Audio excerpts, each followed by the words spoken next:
Thank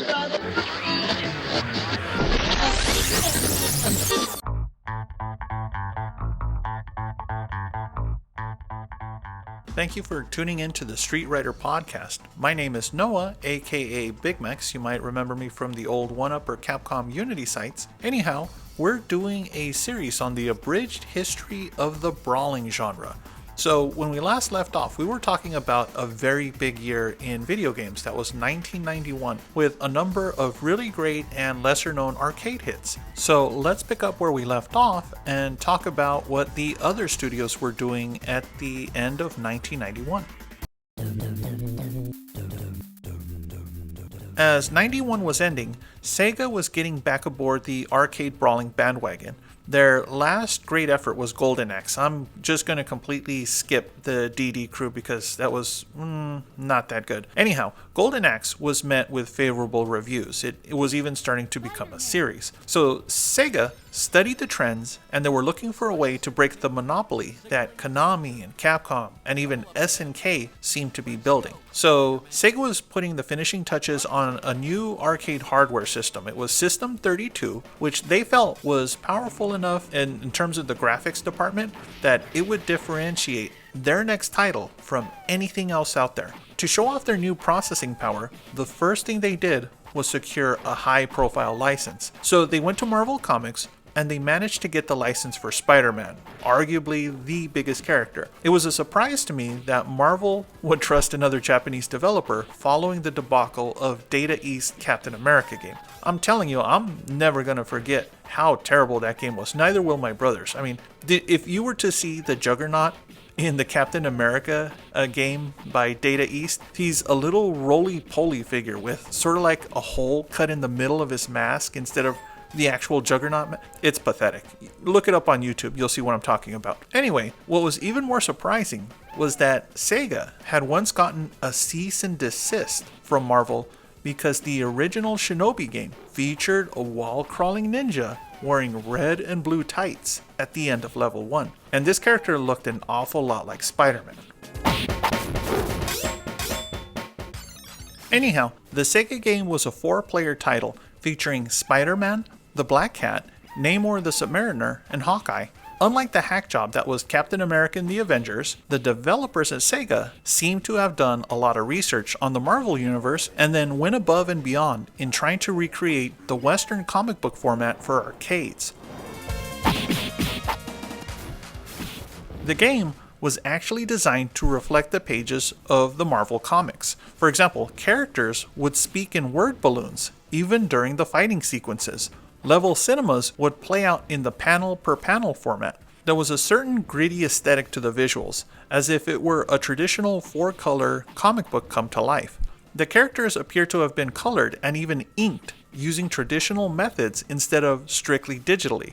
Proportionally, there was something odd about the characters. They appeared as if a Japanese artist used to the manga format were trying their best to draw in the Western style. The nuances of the poses, muscles, and frames for the characters was slightly off compared to the actual Marvel model sheets. Not that it mattered. Sega released a game that was part brawler and part side-scrolling adventure. The new System 32 graphics engine they created could scale the sprites with very little loss in fidelity. Sega used this to zoom in and out of the action sequences and allow all 4 players to be seen climbing buildings, castles, or going through caves independently. It was a groundbreaking gameplay and visual element. The game was fun, if a bit hard. Unlike the Captain America and Avengers game, I didn't mind putting quarters in this title. I'm not sure if it was a rare game, but of all the arcades I visited, the liquor stores, the pizza parlors, the 7-Elevens back when they used to have games, up and down Southern California, I've probably been to every place that had a video game. I only saw 2 Spider-Man cabinets, so I suppose it was maybe Sega didn't make a lot of these. Perhaps this lack of exposure was why the game was rarely mentioned in comic book to video game comparisons. Konami had a higher profile release with the 6-player X-Men arcade game. The deluxe version of this cabinet was pure excess. but I could actually find it at several arcades I frequented. It was 2 oversized screens wide and featured a dedicated joystick and buttons for the individual characters. The massive cabinet was about as big as 3 regular cabinets stacked side by side. The wraparound art, featuring full-color graphics from the Marvel artists themselves, was a statement to the industry as much as to gamers. Konami had declared themselves the all-time king of the brawler, and of licenses, too. The game had a certain anime stylization, rather than the comic book format from Sega. This was because the 1992 brawler was based on an animated pilot of the X-Men from 1989. If not for Kitty Pride. Thank you. That was the bravest. The Pride of the X-Men was Marvel's first attempt at getting an X-Men animated series off the ground. It was produced by the Japanese Toei Animation Studios. That was the same studio that worked on other iconic shows from the 80s, including G.I. Joe, Gem and the Holograms, and the Transformers. My brothers and I loved the pilot episode and had wished that the series would have been made from it. The quality of the designs and the animation were much better, in our opinion, than the Fox Kids series that appeared a few years later. The game itself pulled the locations and character designs right from the Japanese animated pilot. Each of the X-Men had a special, screen-clearing attack based on their powers. For example, Storm could summon a series of whirlwinds, and Nightcrawler could zap across the screen with his teleporting powers.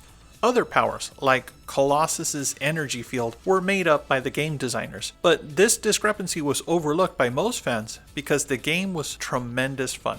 It worked well with a single player, but was best experienced when all 6 characters were on screen fighting waves of robots, sentries, and lizardmen. The title was difficult, as were the other Konami arcade brawlers, and like those experiences, the last level featured a battle royale against all the previously defeated bosses. Where Sega's hardware could render scalable sprites, Konami's was capable of throwing sheer numbers on the screen. Between the players and all the possible opponents, there could be up to 16 large sprites on the screen, all fighting, shooting, and performing vibrant special moves, all without slowing down the game. It was an impressive feat that would probably have been impossible on any other hardware. There was one studio that tried their hand at the brawler and would disappear as fast as they came.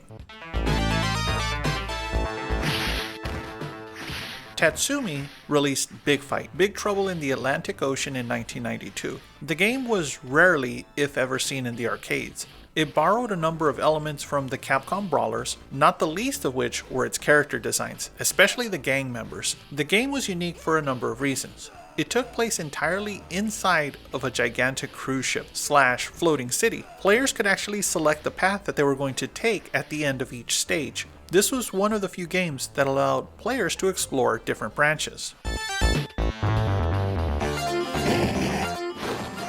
Something else that made this game unique was the story mode. If a player defeated a boss character, then that boss could be selected as a playable character as well. The game was unique graphically for its use of parallax scrolling. Different layers of sprites moved at a different speed, and it created the illusion of depth between the foreground and background. This was an important technique in the pre-3D era of game programming. Unfortunately, the game was simply too ambitious to accomplish everything the studio wanted to. The control was lacking, the animation sloppy, and the experience felt rushed.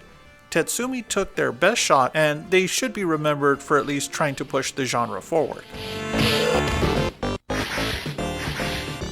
Whereas Sega capped the end of 1991 with a big licensed title, Konami had given the genre another high-profile title in 1992. This buzz was important because there was a tremendous drop in the number of brawlers that year and a downward trend through the rest of the decade.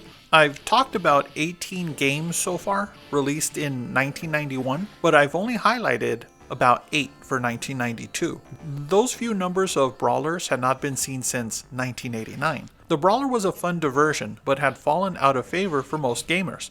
This was because Street Fighter II was released in 1991.